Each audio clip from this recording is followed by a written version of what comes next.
అదే RTV app వార్తల్ని క్షణాల్లో చదివే అవకాశం ఉంటుంది. ఒక న్యూస్ పేపర్, ఒక టెలివిజన్ ఛానల్ మీ చేతుల్లో ఎప్పుడూ ఉంటాయి. మహాశివరాత్రి పండగ సందర్భంగా దేవాదాయ శాఖలో నిర్వహించే దేవస్థానంలో అన్నిటిలో కూడా భక్తులు, ముఖ్యంగా సామాన్య భక్తులు ఎటువంటి ఇబ్బంది లేకుండా స్వామిని దర్శించుకునేందుకు లాగున ఉండవాలని మా దేవాదాయ శాఖ కమిషనర్ గారు వీడియో కాన్ఫరెన్స్ ద్వారా మాకు తెలియజేయడం అనేది. అందులో భాగంగా నేను ఈ కర్నూలు జోనల్ డిప్యూటీ కమిషనర్గా పనిచేస్తున్నాను. ఈ యొక్క కర్నూలు జోనల్ డిప్యూటీ కమిషనర్ ఉన్నటువంటి ప్రాంతంలో ఉన్న శివాలయాన్ని సందర్శిస్తున్నాను. ఇందులో భాగంగా ఈరోజు నంద్యాల జిల్లా నందు ఉన్నటువంటి శ్రీ ఉమామహేశ్వర స్వామి దేవస్థానం యాగంటి క్షేత్రాన్ని దర్శించుకోవడం జరిగింది. ఇక్కడ ఈ శివరాత్రి సందర్భంగా భక్తులకు కావాల్సినటువంటి ముఖ్యమైన ఘటాల్లో ఏమంటే క్యూ లైన్ పటిష్టంగా బారికేడ్స్ ఏర్పాటు చేయుటకు అది ముఖ్యమైనది.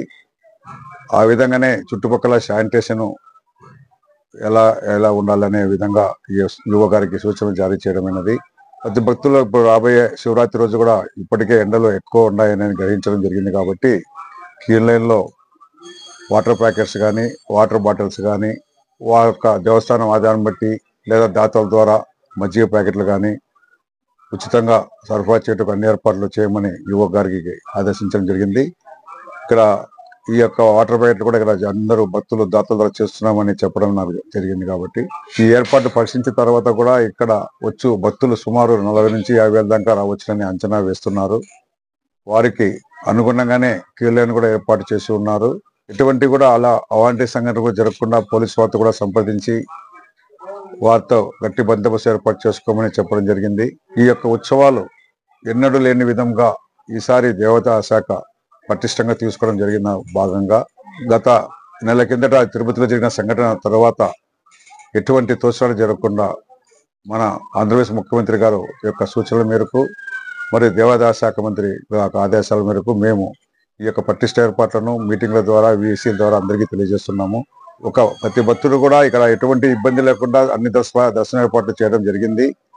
కాబట్టి ఎటువంటి టెన్షన్ ఇది లేకుండా మీరు వచ్చేసి స్వామివారిని దర్శించుకొని స్వామివారి ఆశీస్సులకు ఉపాత్తులు కావాల్సిందిగా కోరుకుంటున్నాను.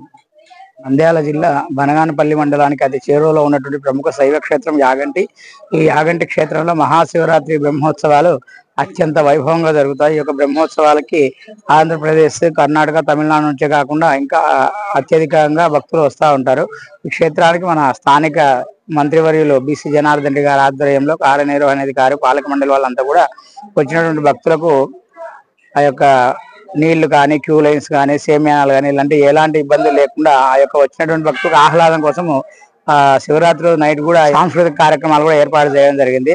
అలాగే ఈ క్షేత్రంలో మహాశివరాత్రి బ్రహ్మోత్సవాలు 25వ తేదీ నుంచి స్టార్ట్ అయ్యి 1వ తేదీతో ముగుస్తాయి. 25వ తేదీ ప్రాతకాలంలో 8:30 స్వామివారికి ఒక ధ్వజారోహణం జరుగుతుంది. ఆ తర్వాత మరుసటి రోజు ఉదయం 26వ తేదీ ఉదయం వచ్చే స్వామివారికి మహాన్యాసపూర్వక రుద్రాభిషేకము కార్యక్రమాలన్నీ ఉంటాయి. అలాగే రాత్రి 12 గంటలకు స్వామివారికి లింగోద్భవ కాలాభిషేకం ఉంటుంది. తెల్లవారుజామున 4 గంటలకి స్వామివారి కళ్యాణోత్సవం ఉంటుంది. అత్యంత వైభవంగా జరుగుతుంది.